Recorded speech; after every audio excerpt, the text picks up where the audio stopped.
Shalom saudara-saudari yang dikasihi oleh Tuhan Yesus Kristus. Puji Tuhan, atas rahmat dan kebaikannya kita bisa kembali berjumpa melalui video ini.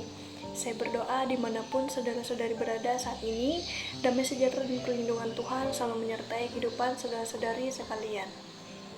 Saudara-saudari, sebelum kita mendalami firman Tuhan hari ini, bolehkah saya bertanya satu hal sederhana? Apakah ada di antara saudara-saudari yang sedang merasa sangat lelah? Lelah bukan cuma karena fisik yang habis beraktivitas, tetapi lelah batin. Lelah karena sudah bekerja keras tetapi belum kelihatan hasilnya. Lelah karena sudah bertahun-tahun mendoakan pemulihan keluarga, tetapi kondisinya belum berubah. Lelah karena terus berusaha jujur dan berbuat baik, tetapi justru seringkali dimanfaatkan atau disakiti oleh orang lain. Jika saudara-saudari sedang berada di fase itu, fase di mana rasa ingin melipat tangan dan berkata bahwa saya ingin menyerah saja, maka video ini bukan sebuah kebetulan. Firman Tuhan hari ini khusus disampaikan untuk menguatkan hati saudara-saudari. Tema renungan kita hari ini adalah jangan menyerah, masa panenmu pasti akan tiba. Landasan firman Tuhan terambil dari kitab Galatia pasal yang ke-6 ayat yang ke-9. Mari kita baca bersama-sama. Janganlah kita jemu-jemu berbuat baik, karena apabila sudah datang waktunya, kita akan menuai jika kita tidak menjadi lemah. Amin untuk firman Tuhan hari ini. Saudara-saudari, pernahkah Anda mendengar atau membaca kisah tentang pertumbuhan pohon bambu di Cina? Kisah ini memberikan kita gambaran yang sangat indah tentang bagaimana Tuhan bekerja di dalam kehidupan manusia. Di mana ketika ada seorang petani menanam benih bambu di Cina, dia menaruh benih itu di dalam tanah. Setiap hari dia merawatnya dengan setia, dia menyiramnya, memberi pupuk, dan memastikan tanahnya mendapatkan cukup sinar matahari. Nah, namun tahun pertama berlalu dan petani itu melihat ke tanah, tidak ada satupun tunas yang muncul. Tahun kedua lewat, tanah itu tetap terlihat kosong. Bahkan pada tahun ketiga dan tahun keempat, sama sekali belum ada tanda kehidupan di atas permukaan tanah. Bayangkan saudara-saudari, orang-orang di sekitar petani itu mungkin akan mulai berbisik-bisik atau bahkan tertawa.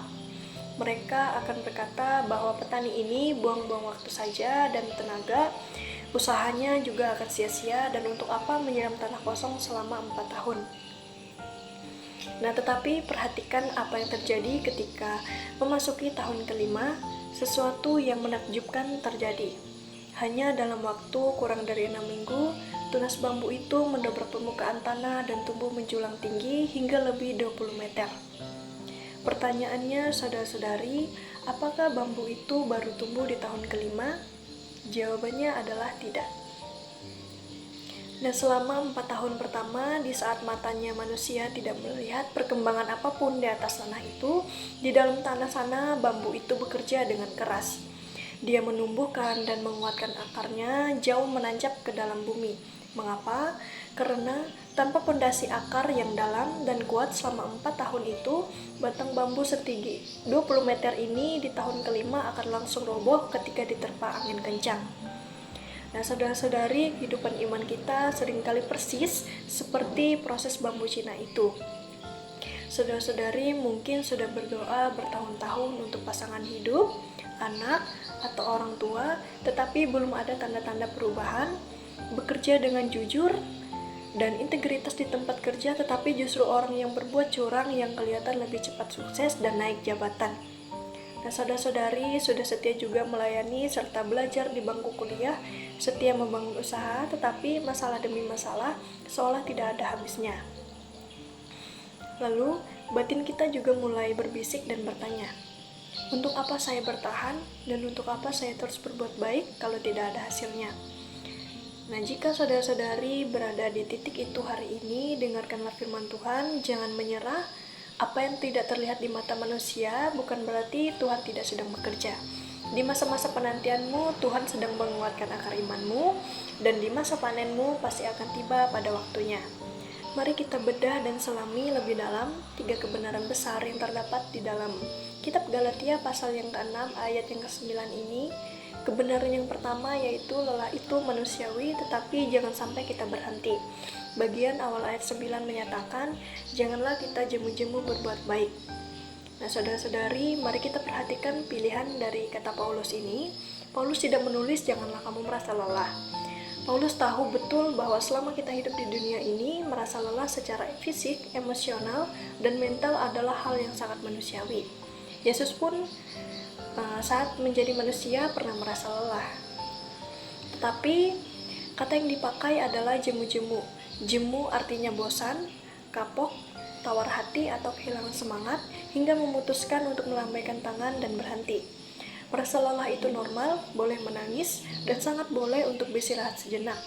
Yang berbahaya adalah ketika rasa lelah itu meracuni hati kita dan membuat kita berkata bahwa saya kapok berbuat baik dan saya berhenti saja. Sebagai contoh nyata dalam kehidupan kita, bayangkan ada seorang mahasiswa atau pelajar, dia sudah belajar mati-matian, menahan kantuk, begadang tiap malam untuk mempersiapkan ujian. Tetapi ketika hasilnya keluar, nilainya ternyata jelek. Dia kecewa luar biasa dan merasa capek, hingga ada rasa ingin drop di mata kuliah itu dan ingin menyerah. Namun, ada perbedaan besar antara mahasiswa yang memilih berhenti dengan yang memilih bangkit. Mahasiswa yang berhikmat akan berkata bahwa saya lelah, tetapi saya tidak akan berhenti. Dia tetap hadir di kelas berikutnya, dia mau menurunkan gengsi untuk bertanya kepada teman atau dosennya, dan dia terus mengerjakan tugasnya. Hasilnya, di akhir semester dia bukan hanya lulus, tetapi karakternya dibentuk menjadi pribadi yang tangguh.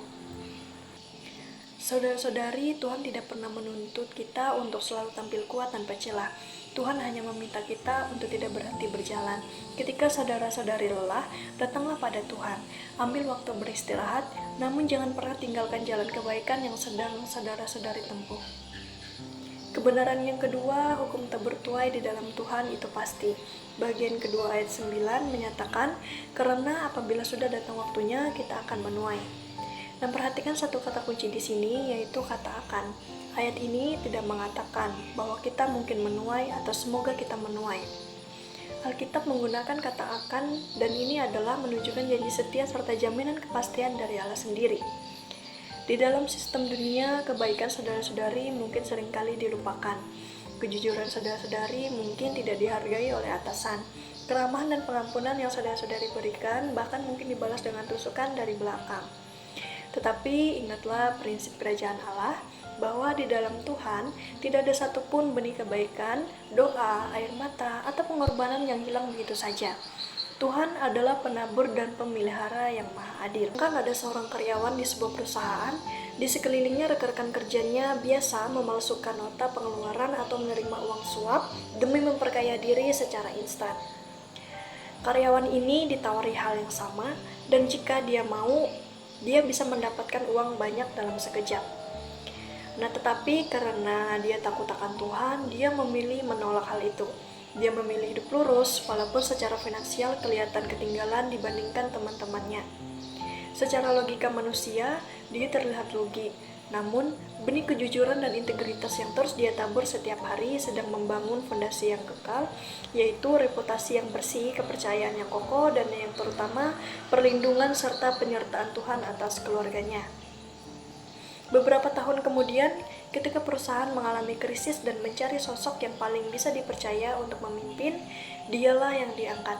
Itulah yang dinamakan masa panen.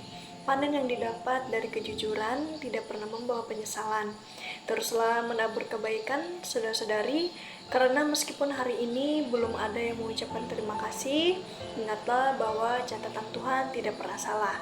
Kebenaran yang ketiga, yaitu waktu Tuhan menentukan masa panen terbaik. Bagian ketiga ayat 9 ini menyatakan apabila sudah datang waktunya. Mengapa banyak anak Tuhan yang gugur di tengah jalan dan gagal melihat janji Tuhan? Jawabannya sederhana, yaitu karena kita seringkali menuntut waktu Tuhan agar cocok dengan waktu kita. Coba kita pikirkan, jika sebuah buah dipetik secara paksa dari pohonnya sebelum waktunya matang, bagaimana rasanya? Pahit dan asam, bukan? Bahkan bisa membuat perut kita terasa sakit. Begitu juga dengan berkat dan janji Tuhan dalam kehidupan kita. Jika Tuhan memberikan berkat itu terlalu cepat, di saat karakter kita belum siap, berkat itu justru bisa menghancurkan iman kita dan memicu kesombongan kita. Tuhan sedang memakai masa penantian ini untuk membentuk wadah hati saudara-saudari supaya ketika panen itu datang, saudara-saudari sudah siap mengelolanya dengan bijaksana dan tetap rendah hati. Lihatlah teladan Yusuf di Alkitab. Di usia 17 tahun, Yusuf mendapat mimpi besar dari Tuhan. Tetapi apa yang terjadi setelahnya? Dia dijual oleh saudara-saudaranya, dijadikan budak dan difitnah oleh istri Potifar, dan kemudian dibuang ke dalam penjara bawah tanah yang sangat gelap. Yusuf baru diangkat menjadi penguasa Mesir di usia 30 tahun. Ada jeda 13 tahun penantian. Bayangkan, jikalau Yusuf menyerah dan mengutuki Tuhan di tahun kelima saat dia berada di dalam penjara, dia tidak akan pernah sampai ke istana Mesir dan tidak akan pernah menjadi penyelamat bangsa-bangsa dari bahaya kelaparan. Mungkin hari ini saudara-saudari berada di penjara penantian tersebut, sedang menunggu pemulihan ekonomi, menunggu pekerjaan, menunggu jodoh yang takut akan Tuhan, atau menunggu kesembuhan fisik. Percayalah saudara-saudari, waktu Tuhan tidak pernah berlalu cepat dan tidak pernah terlambat. Waktunya selalu pas dan indah pada waktunya. Lantas saudara-saudari, setelah kita memahami kebenaran firman Tuhan hari ini, langkah konkret apa yang harus kita ambil mulai hari ini? Ada 3 hal praktis yang bisa kita lakukan. Dan yang pertama yaitu memurnikan alasan dan motivasi kita berbuat baik. Mulai hari ini, ubah landasan berpikir kita, jangan lagi kita berbuat baik, bekerja keras atau melayani dengan tujuan agar dipuji, dihargai atau dibalas oleh manusia. Karena jika manusia tidak membalasnya, kita akan mudah kecewa dan hati kita juga akan kecewa. Tetapi katakan dalam hatimu bahwa saya tetap mengampuni, saya tetap berkata jujur, dan saya tetap setia melayani, semata-mata karena saya ingin menyenangkan hati Tuhan Yesus. Nah, ketika fokus utama kita adalah menyenangkan Tuhan, maka kekecewaan terhadap manusia tidak akan pernah sanggup menghentikan langkah kita. Yang kedua yaitu datang dan isi ulang kekuatan rohanimu di saat merasa lelah. Ibarat sebuah mobil, sebagus apapun mesinnya, kalau akinya habis atau bensinnya kosong, mobil itu tidak akan bisa berjalan. Ketika saudara-saudari merasa roh dan batin saudara-saudari mulai lesu, jangan lari ke hal-hal yang duniawi yang sifatnya hanya sementara. Tetapi datanglah ke kaki Yesus, ambil waktu menyembah, dalam doa secara jujur, luapkan hatimu, buka Alkitab, dan beribadah bersama komunitas saudara seiman. Katakan dengan jujur, Tuhan, aku lelah, aku tidak sanggup pakai kekuatanku sendiri, berikan aku kekuatan baru dari Roh Kudus-Mu.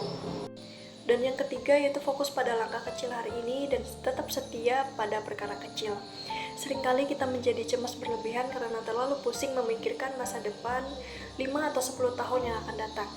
Firman Tuhan mengajarkan kita untuk cukup fokus pada hari ini. Kerjakan satu tugas kantor atau kuliah hari ini dengan sebaik-baiknya. Doakan satu orang yang menyakiti hatimu hari ini. Berikan satu senyuman atau bantuan kecil bagi orang-orang di sekitarmu.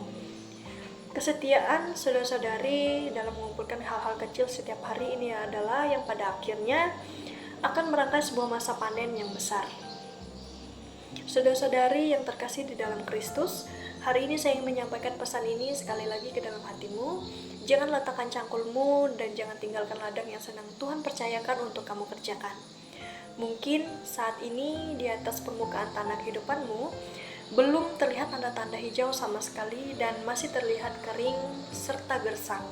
Tetapi percayalah dengan iman bahwa di dalam dunia roh, akar-akar dari jawaban doamu sedang bertumbuh makin dalam dan kuat.